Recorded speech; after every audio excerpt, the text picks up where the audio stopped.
Tag-ulan na naman, no?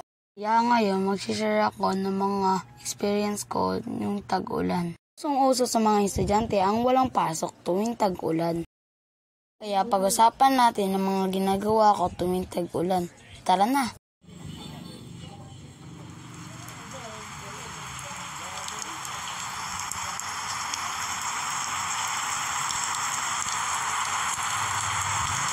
Pwede ba akong maligo sa ulan? Ay, wag na lang pala. Wow, ang ganda naman ng video ni Ate Abby. Hoy, Jasper, tara, ligo ulan. Di ako pinayagan. Ganun ba? Sige, si Yuno na lang. Hoy, Yuno, tara, ligo ulan. Sige, pero saglit lang ha. Tinatamad kasi ako. Kwento ko na rin pala rito yung nag-brown out sa school nung tag-ulan. Malakas yung ulan doon sa school. Pagkapasok ko dun sa classroom, ako lang pumasok.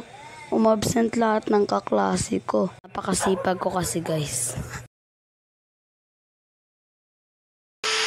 Alam niyo ba kung bakit nagkakabaha pati malakas lagi ang ulan? Kasi yung mga basura natin nilalagay lang natin sa tabi-tabi. Hindi natin nilalagay sa tamang basurahan. Kaya kung magtatapon man tayo, dapat sa tamang basurahan.